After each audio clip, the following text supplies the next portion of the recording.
What's up, everybody? Welcome to this week's edition of the On Purpose podcast, where it's always our privilege to show up with you each and every week to get you smiling, get you moving, get you thinking a little bit. And this week, I'm excited to have with us Katherine Boyle, the host of the Beyond the Uniform with the LT's Daughter. LT short for Lieutenant in military and law enforcement ranks. And Catherine offers us a unique and heartfelt look into the lives of police officers and more specifically their family and their children by sharing personal stories and the experiences that often go untold from the viewpoint of someone raised in this lifestyle. And when I came across her Instagram and saw what she was up to, I was curious, like, what would she say being raised by a career police officer, and how could I learn from that? And what would I learn from that as far as how we raised our children, and share with people still serving or those still parenting what our professions can do in impacting our family. So before we get to sit down with Catherine and share the story, I want to make sure that I get you guys over to our social media pages, our podcast apps, YouTube, and please help us grow this channel, help us continue to serve more people around the world by liking, subscribing, and sharing the content wherever you find it. And let us know what you think. Give us some feedback, either DM us on the socials, respond to the emails. Let us know how we can continue to serve you. And as always, it's our pleasure to be here with you. And this week, I'm excited to sit down and bring you the story of Katherine Boyle. Enjoy this week's interview. Friend, my newest friend, welcome to the On Purpose podcast. How are you today? I'm so good. I'm so excited to be here. Thank you. Thank you for what you're doing in the world, and thank you for using your voice and having the courage to step out. I came across some of your content on social media, and it really got me thinking because a police officer for 21 years and raising three kids in that lifestyle. I don't know what their experience was, right? I don't know what the toll of the profession took on them. So when I was watching your stuff, I was like, okay, I want to sit down and talk with you to see what I can learn from your perspective and see what does that really mean for my kids and what conversations should I be having with them and open up because they're all adults now, so they can reflect back. So I want to just thank you for speaking on that, right? And sharing that with the world because it's a topic that I think people know impacts others, but we don't really know it in depth. Yeah. Yeah. Well, thank you for sharing all of that. That really means a lot to me. And I love that you are going to have those conversations and open that dialogue with them. That's really cool. What, yeah, why wouldn't we, right? Like, Yeah. it's crazy when you think about it. It's not just law enforcement. I was thinking about this as I prepared to have you on the show. Our kids are raised with our profession, right? Whatever your parents do impacts how the children are raised at home. What they Yep. bring home, what they share, what they don't share. And for law enforcement, first responders, the military, one of the biggest detriments I think we have sometimes, and I'll be curious on your thoughts on this, is to protect ourselves on the job, not just physically, but emotionally, because we see so much bad stuff. We build up these walls and these barriers, and we have a hard time remembering who's supposed to be on the other side of the walls at times. Yeah, absolutely. And to your point, yeah, when it comes to parenting, like there is no handbook. So everybody is just kind of figuring it out. So I think that a lot of what I talk about can translate to almost just about any career when it comes to pa working parents. But I think there's just a whole nother layer when it comes to law enforcement because of all of the other challenges and hurdles and experiences that kind of fall into play, the things that they see, the politics that they deal with, even down to like the accessories that police Mm. officers need to use every single day. That's not normal for a kid to observe. And, yes, it could be you're building up walls, you're detaching, you're um disconnecting, disassociating, you're drinking. It could be all of those things, but it could be just as simple as, Johnny went to school and the student next to him was talking about why cops were bad. Mm. Or Johnny somewhere picked up that cops can be killed on the job. And they're just observing and absorbing so much, whether it's in the house or not. I think it's really important to have those conversations and as the adult start those conversations about what their experience is. That's so, yeah, that's a deep point, right? Because I think sometimes we don't. Talking from the other side as a parent, sometimes maybe I didn't have those conversations because I didn't want my kids to think about that stuff. Yeah, absolutely. You want to protect them. But to your point, they're probably already thinking about it. hmm And I would say this is even more important in modern day and age with cell phones and social media, and they have so much exposure that you don't necessarily have control over, unfortunately. So beating beating Yeah. society to the punch and having those conversations now, I think, is even more important than maybe when you were raising kids and when I was growing up, because they're exposed to so much now. Mm. All right, that's awesome, and I can't wait to see where this goes. But hey, I know you're into fitness. I see your social media. I see you Yeah. on the treadmills and stuff. So we gotta warm up. We can't just get right to the heavy Yes. workout. All right, Catherine, you ready for this warm up? Yeah, I'm ready. Sunrise or sunset? Depends on where I am, but sunset, just because I prefer to sleep in. Fair enough. That's a good, honest answer. Favorite quote or a quote that's kind of stuck with you throughout life? He who angers you conquers you. Ooh, where'd you come across that one at? My dad. Really? Yeah, he taught it to us. He taught it to the people who worked for him, and he still talks about it to this day. Do you remember how old you were when you first heard it and what you thought about it? No, I don't. Just forever. Yeah, just goes back to just kind of like the way we were raised. We were raised like heavy on the values, less so much on the rules and like ways to live, I guess. And that was just like one of the ones that was there. Mm. Song stuck in your head or on repeat right now? What are you listening to? Oh man, actually I was just singing it over and over again this morning. It Fancy Like by Walker Hayes. Fancy like, huh? A little country Yeah. for you. Yeah. Oh, I love country music. But that song, if you listen to it, that'll get stuck in your head for days. Well, we'll see. We'll see if I do that or not. I don't know if I do this. I do have to travel tomorrow, so maybe I will put it in my head. There we go. All right, favorite Yeah. book. Ooh, okay. Either The Alchemist or The Paris Wife. Ooh, all right. I'm familiar with The Alchemist. Read that a few times. What's the Paris Wife about? The Paris Wife is a historical fiction novel about Ernest Hemingway and his first wife, Hadley. Really? What'd you get from that book? Why is that a favorite? I am obsessed with them. Like, I just have such a strange.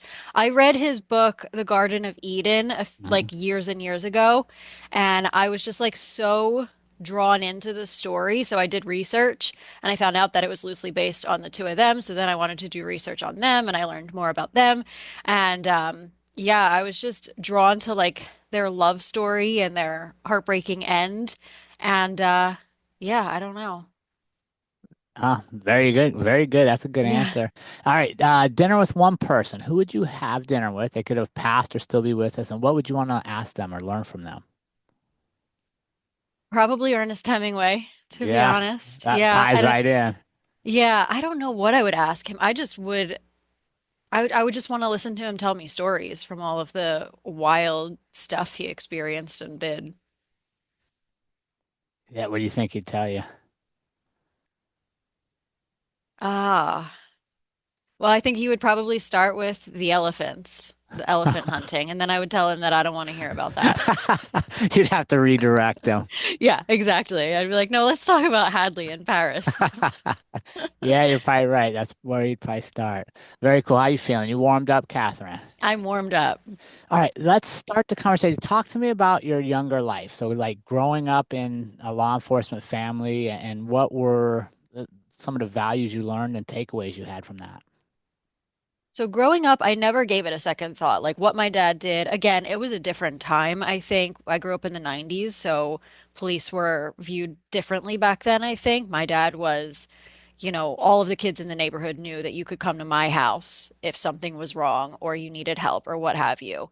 And I never thought about it. And I went about life. We didn't necessarily have the conversations that we kind of talked about in the beginning. My parents just normalized a lot of what we were going to experience or what we did experience. Um, they just kind of lived their lives and it made things normal for us. And, we didn't talk about obviously what my dad did in depth. It was just pretty standard, like he puts bad guys away. Mhm. Um, but when it comes to values, I would say that was a priority for my parents raising kids. Like I mentioned, we weren't really raised with rules. We didn't have a ton of rules. We had fairly lenient parents, probably more lenient than all of our friends, to be honest. Sure. And it's because they raised us with values. So they felt like they were able to kind of give us a little extra rope, and then we had the tools and the values to make decisions in the moment.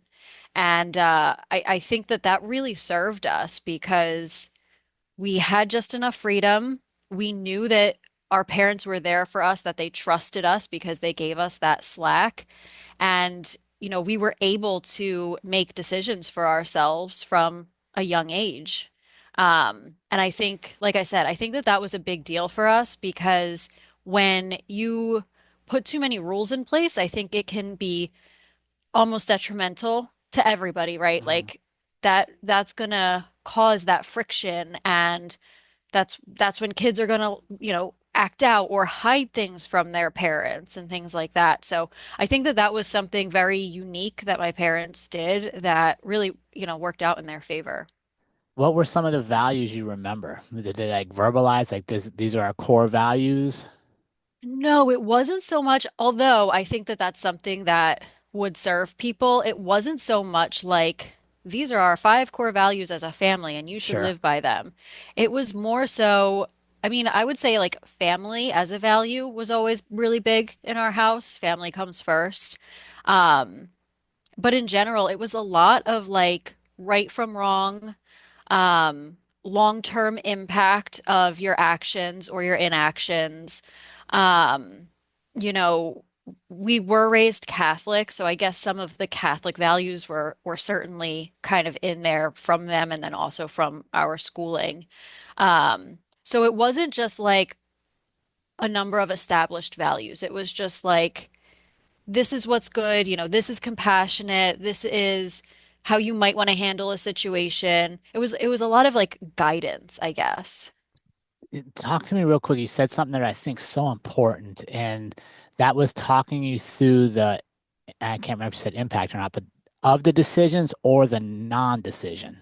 Because I think Mhm. sometimes as just humans, we focus on so much on what we decide and what its impact is. But if we don't make a decision, that's also a decision. Yeah, yeah, certainly. Um, yeah, I mean, if you make an indecision, then you're making the decision that you're gonna just let the chips fall where they may. And that's something that I actually talk about now. I don't know if that's from them specifically or just from a culmination of my life, Yeah. but it's really important to be a proactive, and I say this term a lot, be a proactive participant in your life because if you do just kind of mosey about life and let the chips fall where they may, then that's when we get in trouble. That's when we get to be 70, 80 years old if we're lucky and we look back on our life and wonder where it went and what happened. I think Mm, it's easy for us to almost think of life as a practice round, if you will. I mean, I know that I did it for a period of time where it was like, oh, this is just like the playground I'll get to when I'm going to make an impact or when I'm going to do the things that I've always dreamt about doing. But it doesn't really work like that. This is your one and only chance. So you got to do it and you got to live with intention. yeah. No, that's funny. Yeah, no, you're right. I'll have to share with you later the Buried Life poem by Matthew Arnold. Since you're into Hemingway, you might like some old school poetry. Yeah, I love it. from the I think 1852, 1857, somewhere I have it on the computer, but it's basically called The Buried Life, and it's just that. Like at the end of his life, he's reflecting where did his life come and where did it go? Because it wasn't the life he was meant to live. Like there was so much more in our tank. Yeah. Yeah. And we don't want to think about those things. Like we don't necessarily want to think about the end of our life.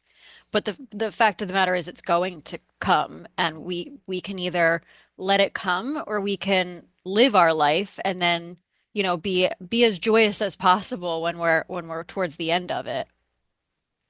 Yeah, and be free, right? Be free at Yeah. the end, knowing like, hey, I don't have to hold on. I don't have to Mhm. begrudgingly go to what's next because I've lived this life and I lived a life that gave and received and Exactly. was full. Yeah. And I'm confident in the legacy that I'm leaving behind, whether it's Yeah. children or a business, you know. Or even the fact that you just showed up for other people, Yeah. That's a good point. right? Because there's that saying out there that you die two deaths. You die when you die, Mhm. and then you die again the last time somebody mentions your name. Yeah. Oh, yeah, that's such a good point because yeah, your legacy is essentially how you treat people. Mm. Yeah. All right. Talk to me about the pressures of growing up as a police officer's child. Like, what did you feel? What made you realize maybe you're a little different than everybody else? Ooh, I don't know that I felt any pressures. Not from But the I other kids and stuff? no, we grew up again in the 90s. It was a much different place. Okay. But also we went to Catholic school. We grew up in an area of Philadelphia where there were a lot of first responders. So we went to school with quite a few firefighter and police children. I Okay. mean, it's not something that we talked about or discussed really, but I like looking back, um, we were kind of in the same boat, at least a handful of us. Um, that's definitely not the case now. Kids are definitely being given a hard time in school these days. I've heard horror stories for days. But I will say, like I said, we didn't talk about it amongst the other students. So while we may have known that so and so was the child of a police officer, we didn't talk about it. So I would say I have like a very vivid memory. I talked about this the other day on my Instagram of when I kind of started to realize that we were different because uh, I was at the doctor's office and the nurse was asking a series of questions. I was probably like 4.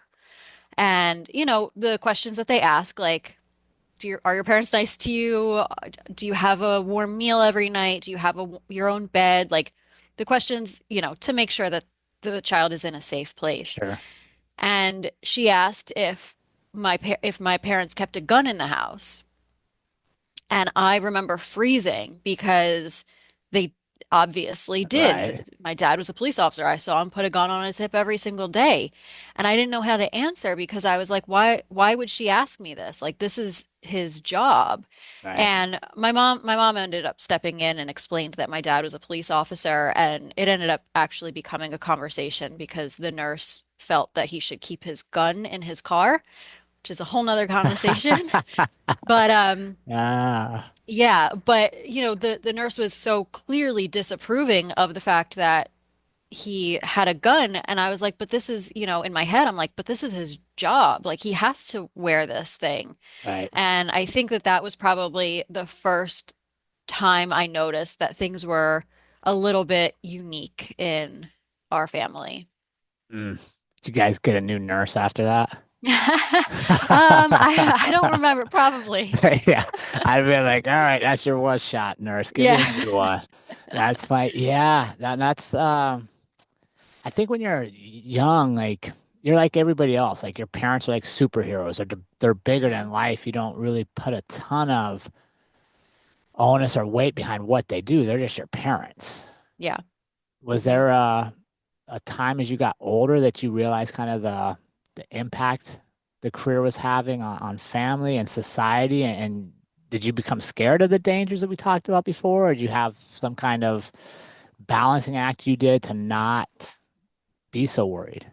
I I should probably ask my parents like what they did to kind of shelter us from the dangers because no, I never gave it any thought to the dangers.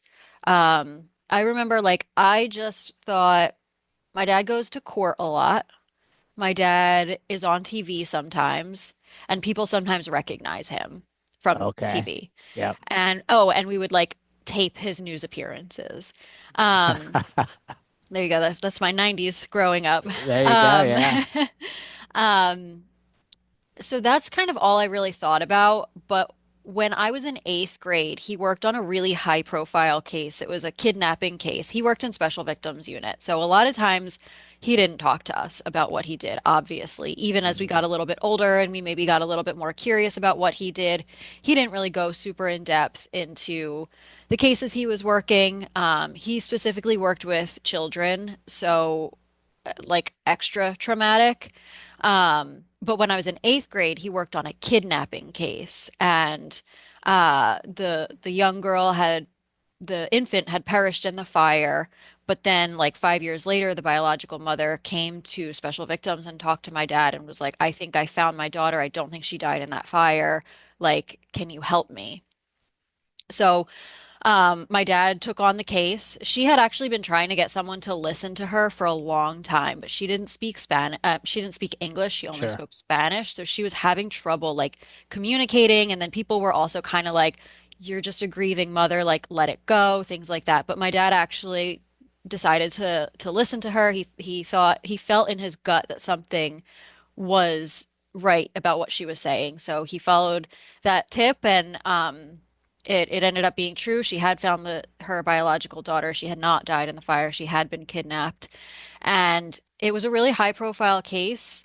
It was less gruesome than what he would typically deal with. So we were allowed to watch the news coverage. He would, talk to us about it within, however he was allowed to share. And Hmm. then once the case was, buttoned up and closed and solved, there was a lot of even more coverage after the fact. And he went to Washington, D.C., and George Bush actually gave him and his team an award for solving that case. And I think that that was the first time that I realized, like, oh, what he does is actually really, really impactful or can be. And that always has stood out to me is that whole year or so when he was working on that case. Catherine, so I'm just going to make an assumption here. When your dad's working a case that big, that's a lot of his time, both physically and mentally. How did you balance not being jealous of him being pulled so hard some way and maybe because that's probably going to cut back on the time you got or the attention? Because that's something I've always wondered is how do we balance that and make sure we're positively impacting our kids, not creating this resentment of, oh, you're available for everybody else but us. Yeah, I think, and this is something I talk about a lot. I think it comes down to that intentionality piece and quality over quantity of time because you're not always going to have the quantity. So Yeah. make sure the time that you do have, especially in today's world, you're putting the phones away and you're spending quality time with the people who love you.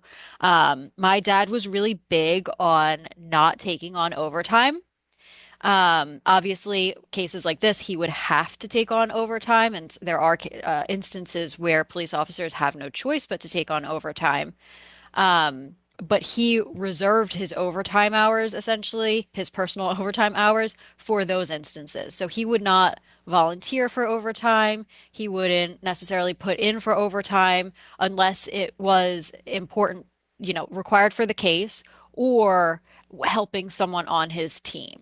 He would really be very mindful about how much he worked if he had control over it. And the times that he wasn't working, he was with us and we were doing something, probably at the park. Did you guys take a lot of family vacations?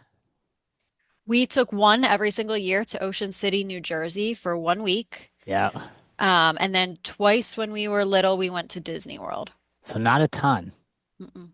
No, they were, I mean, again, my dad never wanted to take on the extra overtime. Yeah. He truly believed that the quality time with my family is what matters. And my mom was very intentional about wanting to be a stay-at-home mom. Love And it. so they made the decision together, we're going to live off of your salary as a police officer and the salary that you make. We're not going to rely on overtime. Any overtime dollars that you get are going to be bonus money. We're going to set them aside. They were just very intentional with everything that they did, even down to the finances, so that they could live, the type of life that they wanted to live. And that didn't include fancy cars or lavish vacations. And as kids, we didn't care. We never felt like we were missing out because, the things that we did do were just so exciting, even if it was just going to the park. hmm And I love that. And I think so in some of the classes I teach, that's one of the big things I talk about because that's a pitfall a lot of first responders fall into is living on the overtime, Yeah. right? Like they buy this house, they buy the cars, they do this stuff, and now they not only have to work the regular hours, but they have to have overtime to make ends meet. Hmm. And it just sets you up on such a slippery slope because when it's not available, now you're coming up short. Yeah. Yeah. I mean, it not only takes you away from your family, but it could be detrimental to the life that you're living because if you're essentially living beyond your means, you don't have control over when that overtime is going to dry up or if it's going to dry up. So you don't actually know what's going to happen if, word comes down that you can't take on overtime for several weeks or hmm however long. And then what are you going to do? Like, you don't actually have the income to cover the Yeah. life you've established. Right. No, that's such a good thing. And that's great that your dad and your mom had that conversation and set that up because one of the biggest impacts on families is financial distress, Yeah. Hmm. right? And as first responders, most places, first responders get paid enough to have a quality life in that community. It's just when we go beyond it, right? And we're not smart with that money. Yeah, exactly. And one thing that a story I learned from my dad fairly recently that always cracks me up because, again, both my parents were frugal, but by default, they were already fairly frugal. And then they made this decision together, so they were very mindful. Um, but one thing that we never had was fancy cars. Like they didn't care about cars. Cars weren't necessarily their thing. So their what was most important that they had a good car that could get us where we needed to go and ideally was paid off. Right. So at one stage in my dad's life, he used to drive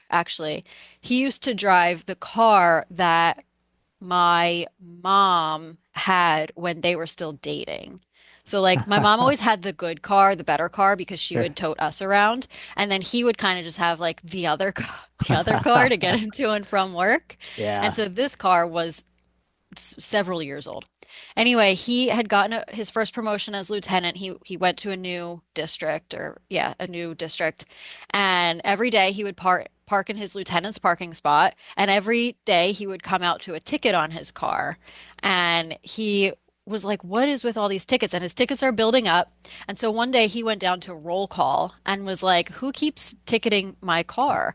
And it was like a young cop was like, "Oh my God, that was me. I'm so sorry. I never thought that a lieutenant would be driving a hoopty. So I thought someone else was parking in your spot." And my Uh, dad was like, "No, that's my car. Stop putting a ticket on it." did he buy a new car? Just keep riding it. No, no, we had that car for years and years and years until the wheels fell off. That's so funny. Um, I love it. Because you're fairly young to be sharing these stories and this kind of wisdom, when did you decide that you were going to share this story publicly and that this was going to be kind of your platform? Well, thank you. I appreciate that. So it's interesting. Like I keep saying, I never gave any thought to it. I never thought about it. It was what it was. But I am a civilian.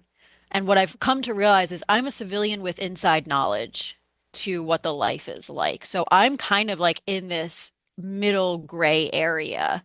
And during 2020, I was living in New York City and I had friends who were participating in the riots and in the defund the police movement. And some of them were actually reaching out to me and challenging me and wanting me to get on board or wanting me to explain myself and my stance and things like that. And some of them were even sending pictures and videos of the riots to just show me how bad cops actually are. And it was a nightmare. But what came from that was I was quite literally being kept up at night by all of this between my personal life, friends, and my social media feeds. And one night I was just like, I remember I was sleeping on my parents' couch because my husband and I quarantined with my parents. And I was sleeping on their couch and I like shot up right in the middle of the night and I was like, I need to build a space for police officers where they can come and feel like they're protected, they're safe. There's a civilian out there who's got me, who supports me. And so I noodled on that for a while and I didn't know what that could possibly look like. Initially, I was like, is it an online community? Like, I don't know. So fast forward a few years, I sat on that idea for a while, maybe 2 years, and I started interviewing police officers. It actually started with the first round of my podcast I had mentioned to you. Hmm. Um, and also private conversations with them, anyone that would talk to me about their experience. And again, it was like I was thinking like mental health or general support. So I was trying to figure out what this could look like. But during those conversations, I would introduce myself. I would tell them who I am, who my dad what is, and they would like freeze in their boots. They'd be like, "Wow, I can't believe how you're talking about your dad. You like the love that you have for your dad. I feel it just by talking to you. My kids would never talk about me the way you talk about him. I don't talk to my kids. I've got grandkids I haven't seen in years, this, that, and the other thing. And they were having revelations that they may have done something wrong or, missed the mark somewhere along the line. And Yeah. I was just like flabbergasted. My heart was breaking for these grown men. Some of them were crying. And I was like, what's happening? How is this a thing? Is this a thing? So that's when I started peeling back the layers of like the child's experience and what it actually is and decided like we need to close this gap because the child is having a very real experience regardless of what they're expressing. So we have to start talking about that and addressing it because otherwise we're going to continue to have law enforcement families that are growing up splintered or inevitably broken. And then the fact that it's such a generational career that's going to go on for generations. So that's kind of how I got to where I'm at, where yeah, talking about kids. And what was your family's reaction when you told them this? I I didn't necessarily come out and say like this is what I'm gonna do. It was kind of like, oh, so I did this the other day and like now I have a podcast and like, very passive. And even when I did eventually try to explain it, I don't know that they understood it a whole lot because, they're baby boomers. They don't necessarily understand like the power that social media has and the impact that it can have. But now I'm doing more speaking engagements, and they actually came to one a couple weeks ago, which I was very lucky and blessed that they were able to do that because they were able to actually see what it is that I'm talking about when I'm talking about all the stuff that I'm doing and understand it a little bit better. Um, and they just tell me how proud they are of me all the time, um, and how important they think that it is also. Um, yeah, I always try to like pick their brains too. That's kind of Mhm. how it started. It would be like I would try to pick their brains about how and why they did what they did. But sometimes they're just like I don't know. We just did it. We just like they're just so passive about it sometimes that you know it's just I can't get much out of them. Yeah, I think that's not really uncommon though, right? Like when you're in the middle of things, you don't necessarily know the 360 perspective or the hindsight or the impacts beyond what you're doing because you're especially raising families. Like you're the day to day sometimes is such a grind, right? That's why Yeah. there's that saying that the days are long, but the years are short. Mhm. Yeah.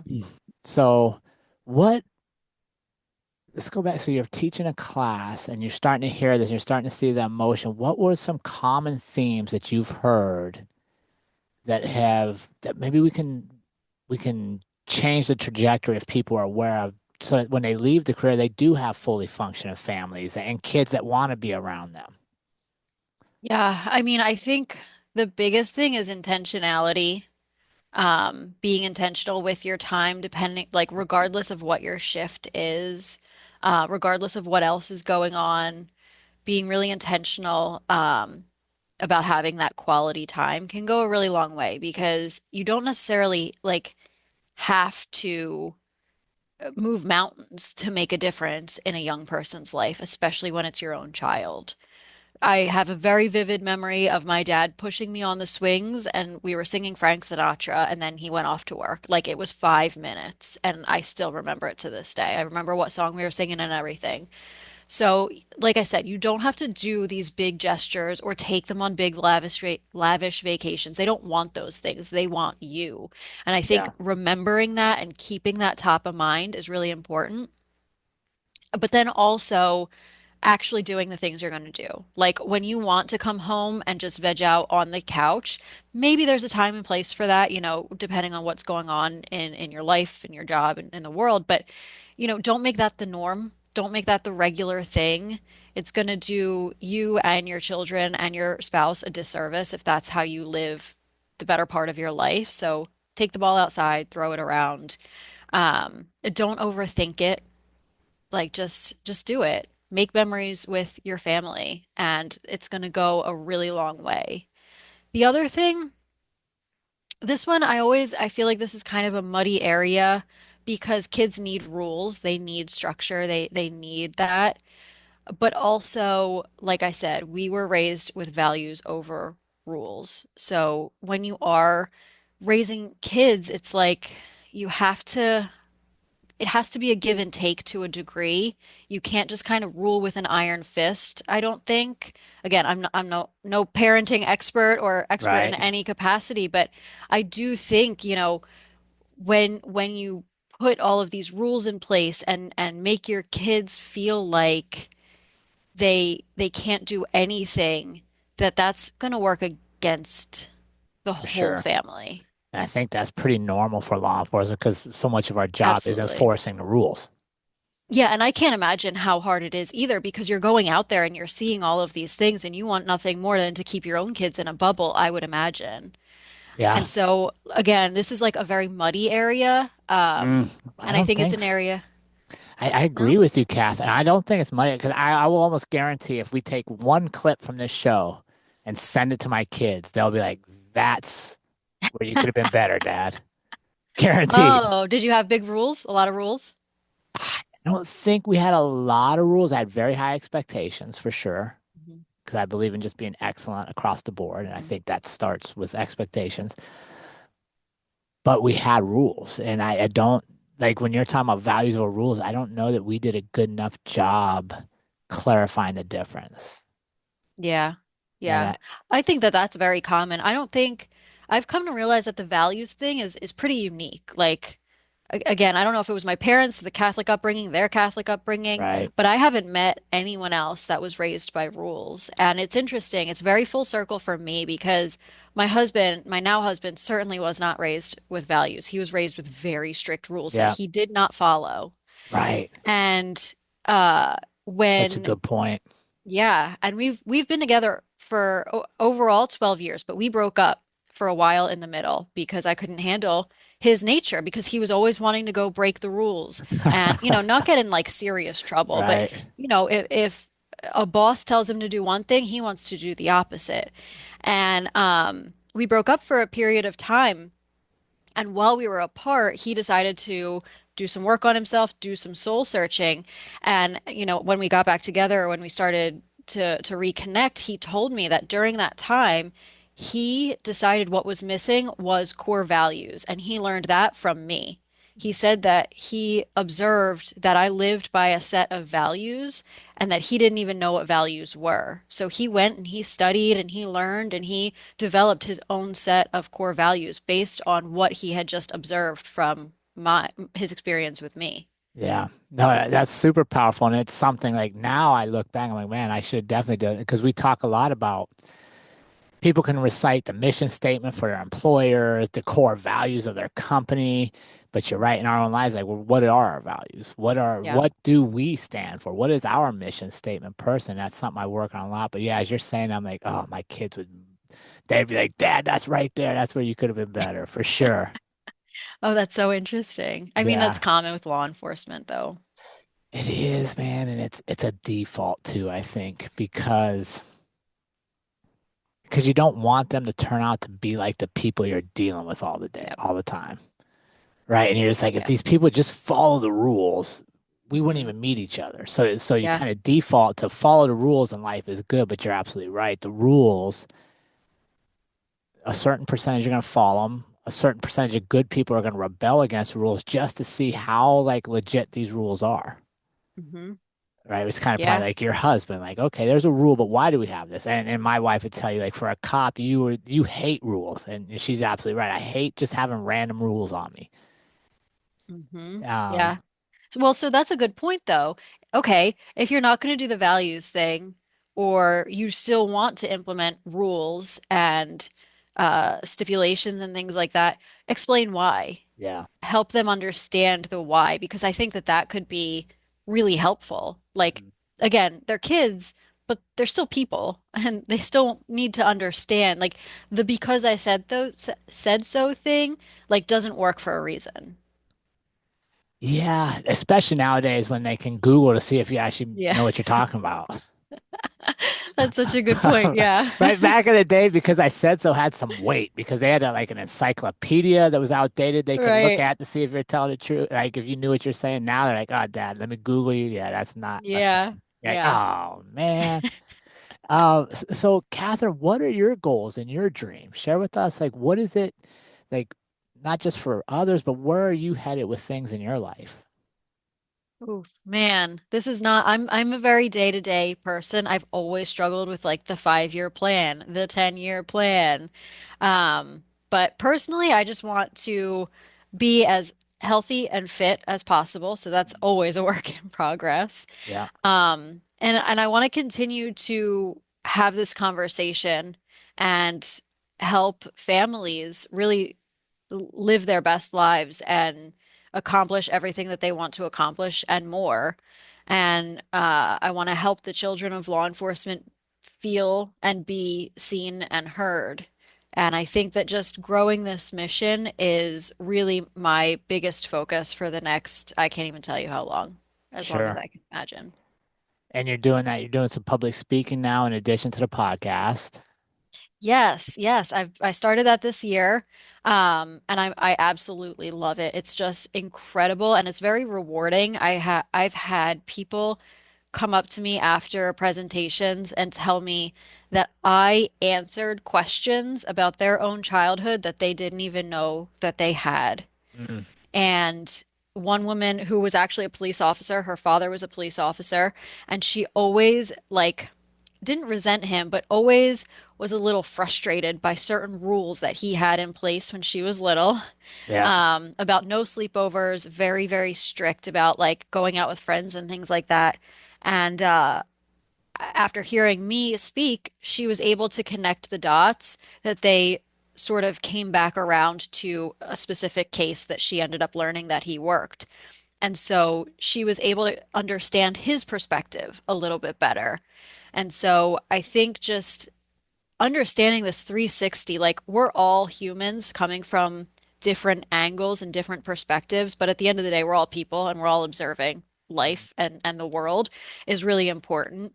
And so I just love to be able to share that and to start the conversation and open up the dialogue to understand one another a little bit more.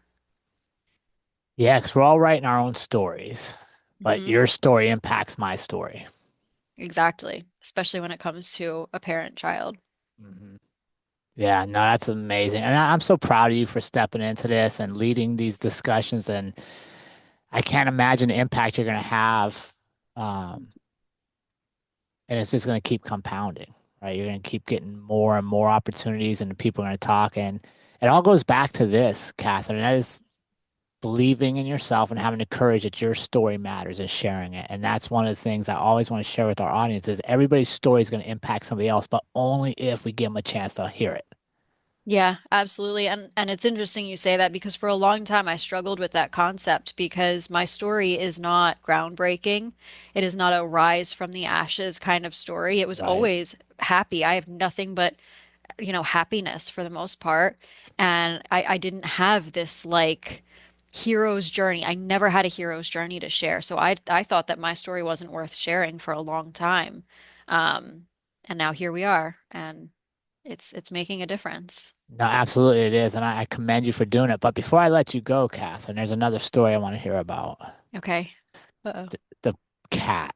You told me the cat that popped up in the screen earlier is a big part of your purpose. So I want to hear how the cat ties into the purpose. So she doesn't technically tie into this purpose, Yeah, but she's any. been a very, very big part of my life. My husband got her for us when we had been dating for about a year. And the first couple of years of our relationship were very tumultuous. Yeah, And she was my just like crutch for a long time. I really relied on her for emotional support for a long time. And now that we're back together and we're a happy family again, it's just amazing to see how full circle our relationship has come. And she's like this little product of it. does she She's have been there every step of the way. No, that's amazing. Does she have favorites? Oh, him, 100%. Really? Yeah, oh yeah. This morning I took a picture. He left for work and she caught a glimpse of him out the window and she ran over to the window and started crying at the window and then watched his car drive by. Well, maybe you have to let her listen to this part of the podcast a couple times to see if you can sway her. I try all the time to sway her. It does not work. It does not work. Catherine, where can our audience follow you, stay connected with you, and support you on your journey and become part of your team? Yeah, I'm most active on Instagram. I do have a LinkedIn, but I'm more active on Instagram at the LT's daughter. And then on my podcast, which is Beyond the Uniform with the LT's daughter. Yeah, I would love if you guys could listen to my show also. I'll be having you on soon. I'm very excited for that conversation. Should be fun. Um, and yeah, Instagram, I'm very active on there. I love to have conversations on there. Catherine, thank you so much for starting your day with us. Thank you for having the courage to share your voice, and thank you for what you're doing for the world. Keep your light shining, my friend. Thank you so much.